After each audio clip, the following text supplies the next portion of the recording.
Bonjour à tous. Donc effectivement, je reprends un peu dernier moment la présentation d'Estelle.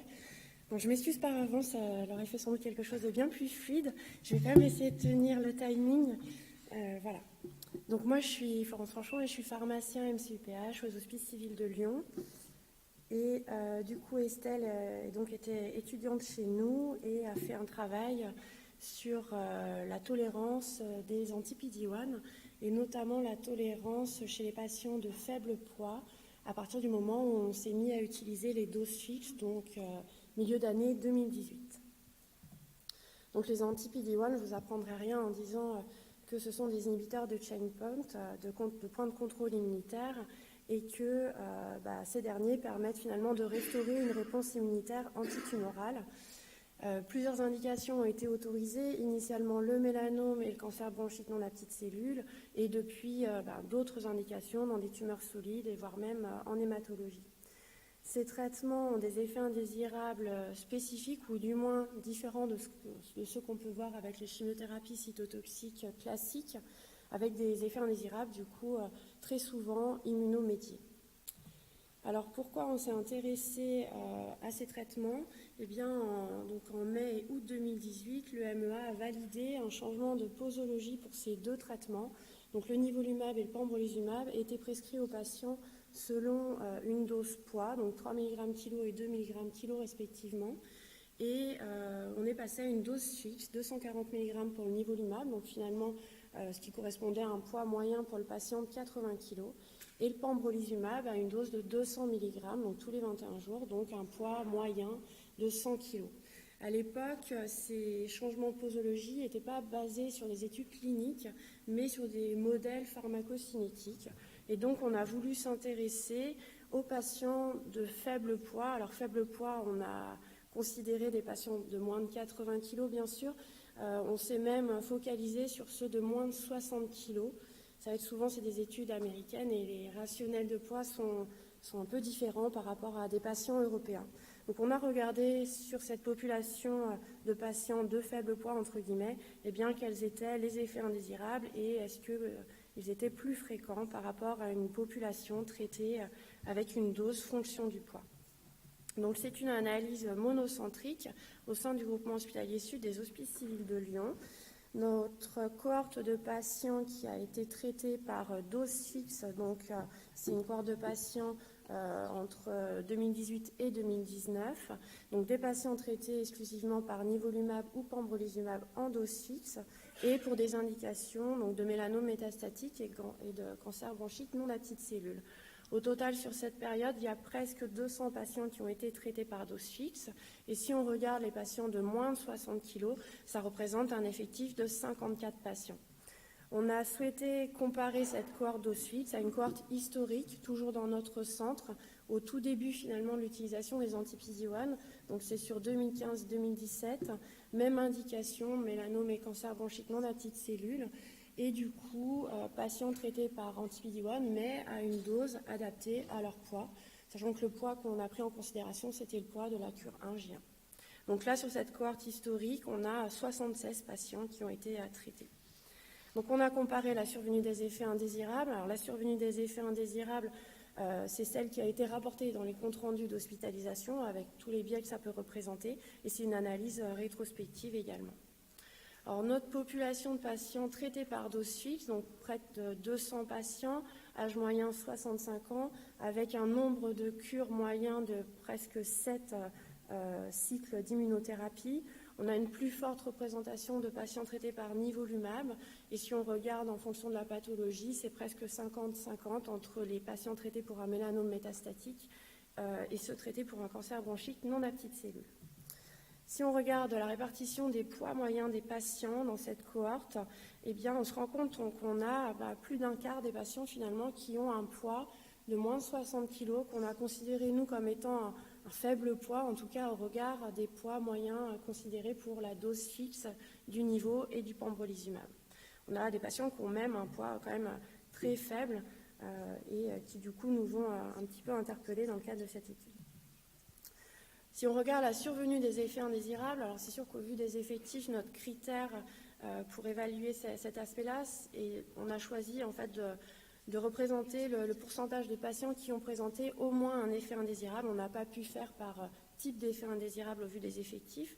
Ce qu'on se rend compte, c'est que dans notre cohorte dose fixe, on a 78% des patients qui ont présenté au moins un effet indésirable versus 55% dans la cohorte contrôle, et cette différence est significative. Si on regarde en détail par rapport aux molécules utilisées, pembrolizumab ou nivolumab, il semble y avoir un peu plus d'effets indésirables avec le pembro, mais la différence n'est pas significative même si on retrouve cette tendance. Et le nivolumab, pour le coup, on retrouve également, a priori, plus de patients qui font des effets indésirables et de façon significative par rapport aux patients qui avaient une dose adaptée à leur poids.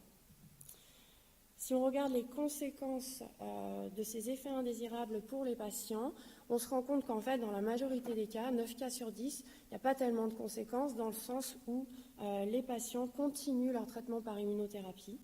Dans un cas sur 10, soit on est obligé d'arrêter temporairement ou alors de façon définitive l'immunothérapie.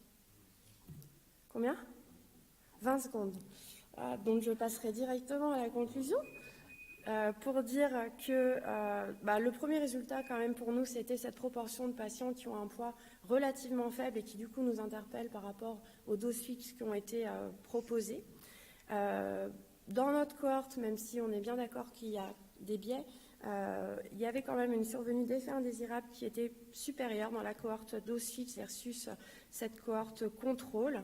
Et puis, au-delà de l'impact clinique qui mériterait bien sûr d'être plus étudié en détail sur des cohortes plus importantes, c'est posé, je pense, pour nous tous la problématique du surcoût que ça a pu représenter au moment de ce passage à la dose fixe où la diminution des prix n'était pas forcément effective et les conditionnements annoncés par les laboratoires, notamment à 240 mg, n'étaient pas encore commercialisés non plus.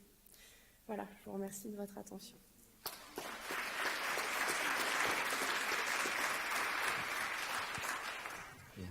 Merci d'avoir fait ce remplacement un peu au pied levé également, ce qui est jamais simple. Alors, juste en préambule, je veux dire, il y a chaque année, tous les 2 ans, il y a des modes. C'est pas péjoratif ce que je dis.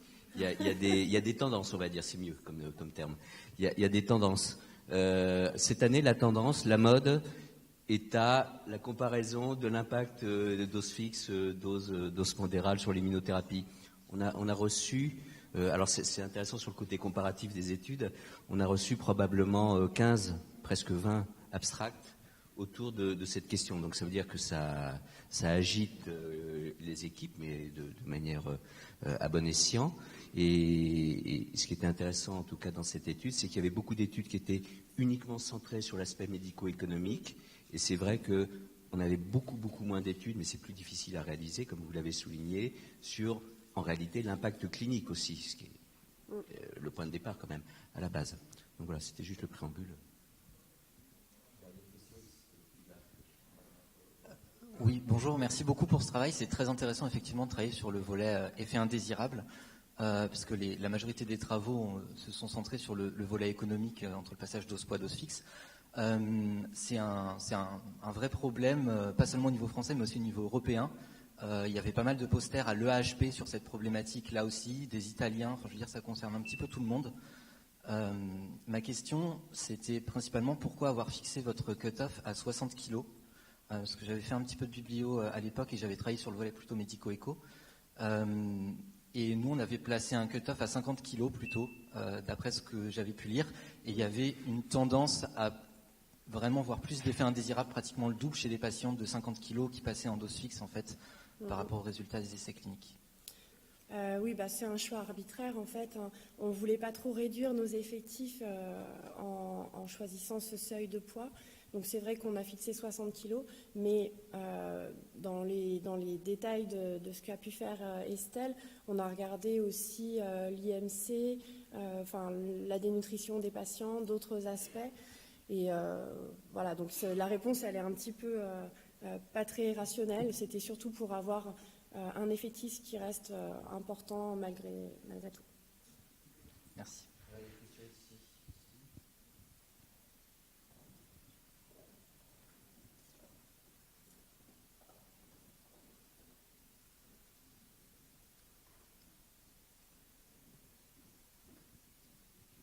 Bonjour, merci pour cette présentation. Rapidement, juste une question, puisqu'on est sur une étude rétrospective faite sur 2 périodes différentes.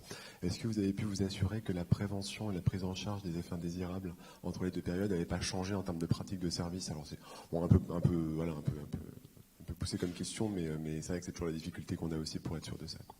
Non, c'est une des limites importantes parce que effectivement notre cohorte historique, elle est au tout début de l'utilisation des anti-PD-1 et les oncologues n'étaient pas forcément très habitués à gérer les effets indésirables. Je pense aux dysthyroïdies ou même aux hypophysites, enfin des choses qu'on ne voyait pas tellement avec les cytotoxiques.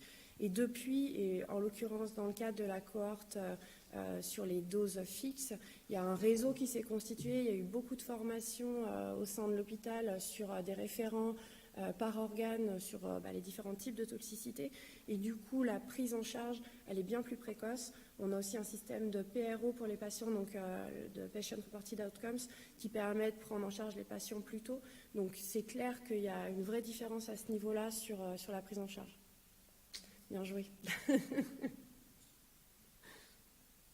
Encore une dernière, une seule dernière. Je ne sais pas qui avait levé la main en premier.